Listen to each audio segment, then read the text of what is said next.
உதயநிதி ஸ்டாலின் அவர் பேசிக்கிட்டு இருக்கிறப்ப திடீர்னு நடுவில் குறுக்கிட்டு பேசின நம்ம முதலமைச்சர் விஜய் அவர்கள் அப்போது உதயநிதி அவரை பார்த்து என்ன கேள்வி கேட்குறாரு அப்படின்னு பார்த்தீங்கன்னா, முன்ன பின்ன காலையில் சீக்கிரமாக எழுந்திரிச்சு பேப்பரை பார்த்தா தானே உங்களுக்கு தெரிஞ்சிருக்கும் அப்படின்னு உதயநிதி ஸ்டாலின் அவரை இன்றைக்கி காலையில் வந்த உடனே பார்த்தீங்கன்னா நம்ம முதலமைச்சர் விஜய் அவர்கள் திடீர்னு குறுக்கிட்டு பேசி உதயநிதி ஸ்டாலின் அவருக்கு நாட்டில் என்ன நடக்குது என்ன நடந்துகிட்டு இருக்கு அப்படிங்கிறதே தெரியல அப்படிங்கிறத இன்றைக்கி நம்ம முதலமைச்சர் விஜய் அவர்கள் வெட்ட வெளிச்சம் ஆக்கியிருக்காரு.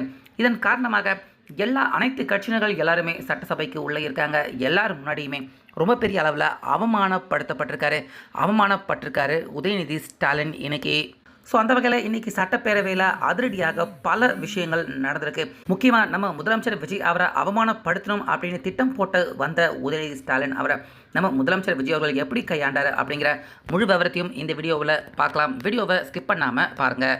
ஸோ இன்றைக்கி ஆடி கிருத்திகை அப்படிங்கிறதால நம்ம முதலமைச்சர் விஜய் அவர்கள் பார்த்தீங்கன்னா பட்டு வேட்டி பட்டு வேஷ்டி கட்டிக்கிட்டு ஒயிட் அண்ட் ஒயிட்டில் செம்மையாக கெத்தாக தான் இன்றைக்கி சட்டப்பேரவைக்கு உள்ளே வந்தார் முதலமைச்சர் விஜய் அவர்கள். ஸோ அவர் உள்ளே வந்ததுக்கப்புறமா ஃபஸ்ட்டு இன்றைக்கி பேச ஆரம்பித்ததே உதயநிதி ஸ்டாலின் தான். ஏன்னா கடந்த 2 நாட்களாக பட்ஜெட் வாசிக்கப்பட்டிருந்தது. வந்தவங்க எல்லாருமே பட்ஜெட்டில் சொன்ன விஷயங்களை கேட்டுக்கிட்டாங்க. வேறு யாருக்கும் கடந்த 2 தினங்களாக பேசுகிறதுக்கான வாய்ப்பு கிடைக்கல. இதனால் இன்றைக்கி முதல்ல எதிர்க்கட்சி தலைவரான உதயநிதி ஸ்டாலின் அவரை பேச வச்சுருந்தார் அவை தலைவர். ஸோ அப்போது உதயநிதி ஸ்டாலின் பார்த்திங்கன்னா அவர் பேச ஆரம்பிக்கிறாரு. பேச ஆரம்பித்ததுமே முதலமைச்சர் விஜய் அவருடைய பட்ஜெட் பார்த்திங்கன்னா அந்த பட்ஜெட்டில் மக்களுக்கு பயனான விஷயம் எதுவும் கிடையாது, விவசாயிகளுக்கு தேவையான விஷயம் எதுவும் கிடையாது அப்படின்னு பேசுகிறாரு உதயநிதி. அதுக்கப்புறமா காவிரி கேட்ட தண்ணியை அவங்க திறந்து விடலை, உபநீர் நீரை தான் இப்போதைக்கு திறந்து விட்டுருக்காங்க. அதனால் அவங்க நமக்கு திறந்து விட வேண்டிய அத்தனை டிஎம்சி தண்ணிகள் திறந்து விடுறதுக்கு முதலமைச்சர் விஜய் அவர்கள் என்ன செஞ்சுருக்காரு அப்படின்னு கேள்வி எழுப்புறாரு. மேகதாது அணையை அவங்க கண்டிப்பாக கட்டக்கூடாது, இதுக்காக அனைத்து கட்சி கூட்டத்தை கூட்டணும் அப்படின்னு நாங்கள் சொல்லிக்கிட்டு இருக்கோம். நீங்கள் எப்போ அந்த அனைத்து கட்சி கூட்டத்தை கூட்டுவீங்க அப்படின்னு கேள்வி எழுப்புறாரு. அதுக்கப்புறமா குறுவை சாகுபடி, அந்த சாகுபடியை இப்போ விவசாயிகள் துவங்க முடியாமல் அவங்க எல்லாருமே இழப்பை சந்திச்சுக்கிட்டு வராங்க. அவங்க எல்லாருக்குமே நிவாரணத்தை நம்ம தமிழக அரசு இந்நேரம் கொடுத்துருக்கணும், இன்னும் கொடுக்கல, எப்போ கொடுப்பீங்க அப்படின்னும் உதயநிதி ஸ்டாலின் பார்த்தீங்கன்னா முதலமைச்சர் விஜய் அவரை பார்த்து இப்படி அடுக்கடுக்காக தொடர்ச்சியாக கேள்வியை எழுப்பிக்கிட்டு இருக்காரு உதயநிதி ஸ்டாலின். ஸோ அப்போ தான் பார்த்தீங்கன்னா திடீர்னு உதயநிதி அவர் பேசிகிட்டு இருக்கப்பவே நடுவில் போடுறாரு நம்ம முதலமைச்சர் விஜய் அவர்கள். குறுக்கிட்ட விஜய் அவர்கள் என்ன சொல்கிறாரு அப்படின்னு பார்த்தீங்கன்னா, ஏற்கனவே மேகதாது அணை கட்டக்கூடாது அப்படிங்கிறதுக்காக அனைத்து கட்சி எல்லாருடைய அந்த ஒப்புதல் தீர்மானத்துடன் எடுத்துக்கிட்டு அந்த தீர்மானத்தை சட்டப்பேரவையில் நிறைவேற்றியாச்சு. அதே போல் இப்போ குறுவை சாகுபடி விவசாயிகள் அவங்களால பண்ண முடியல, அவங்க எல்லாருமே நஷ்டம் சந்திச்சிருக்காங்க, இழப்பை சந்திச்சுக்கிட்டு வராங்க, உண்மைதான்.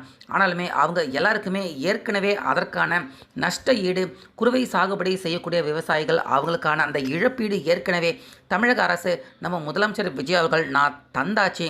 ஆனால் அந்த விஷயம் இன்னும் உங்களுக்கு தெரியல அப்படிங்கிறது தான் எங்களுக்கு ஆச்சரியமாகவும் அதிர்ச்சியாகவும் இருக்குது. காலையில் சீக்கிரமாக எந்திரிச்சு பேப்பர் இல்லை செய்திகள் ஏதாச்சும் பார்த்தா இந்த விஷயம் கண்டிப்பாக எதிர்க்கட்சி தலைவர் உதயநிதி ஸ்டாலின் அவருக்கு கண்டிப்பாக இந்த விஷயம் தெரிஞ்சிருக்கும். ஆனால் எப்படி இந்த விஷயம் அவருக்கு தெரியாமல் போச்சு அப்படிங்கிறது தெரியல. இதை பார்க்குறப்ப முன்ன பின்ன காலையில் சீக்கிரம் எந்திரிச்சு பேப்பர் செய்திகள் பார்த்தா தானே உங்களுக்கு அந்த விஷயம் எல்லாமே தெரிஞ்சிருக்கும் அப்படின்னு முதலமைச்சர் விஜய் அவர்கள் பார்த்திங்கன்னா இந்த கவுண்டரை உதயநிதி ஸ்டாலின் அவருக்கு எதிராக விடுறாரு. ஸோ இதனால் அந்த ஒரு செகண்ட் பார்த்திங்கன்னா சட்டப்பேரவையே கைத்தட்டல்களாலையும் அந்த பெஞ்சு தட்டல் சத்தங்களாலையும் அதிருது. உதயநிதி ஸ்டாலின் அவர் நம்ம முதலமைச்சர் விஜய் அவர்கள் இன்னும் அந்த நிவாரணம் தரல அப்படின்னு நினச்சிக்கிட்டு இந்த விஷயத்த சொல்லியிருக்காரு. கரெக்டாக அந்த நேரத்தில் எந்திரிச்ச குறுக்கிட்ட நம்ம முதலமைச்சர் விஜய் அவர்கள் உதயநிதி ஸ்டாலின் அவருக்கு சரியான ஒரு தர்ம அடியை கரெக்டான நேரத்தில் முதலமைச்சர் விஜய் அவர்கள் எழுந்திரிச்சு அவருக்கு கொடுத்துருக்காரு. ஸோ உதயநிதி அவரே எதிர்பார்க்கல, நம்ம முதலமைச்சர் விஜய் அவர்கள் உதயநிதி அவர் செஞ்ச தப்பை கரெக்டாக கண்டுபிடிச்சி அந்த இடத்துல அந்த கவுண்டரை கொடுத்துட்டு அவரை பிளாக் பண்ணுவார், அவருக்கு அவமானத்தை ஏற்படுத்துவார் அப்படின்னு சத்தியமாக உதயநிதி அவர் எதிர்பார்க்கல.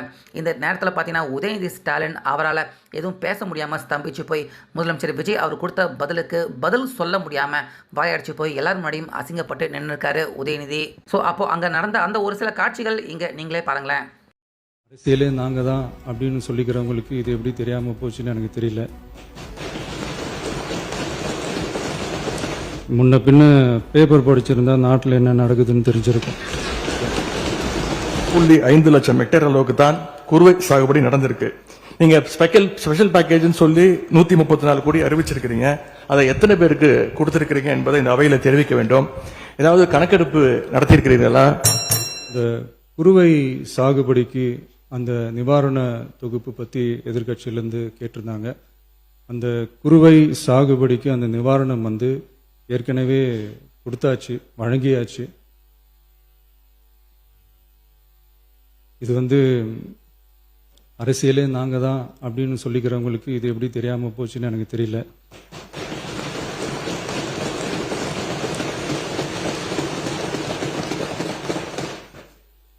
முன்ன பின்ன பேப்பர் படிச்சிருந்தா நாட்டில் என்ன நடக்குதுன்னு தெரிஞ்சிருக்கும்.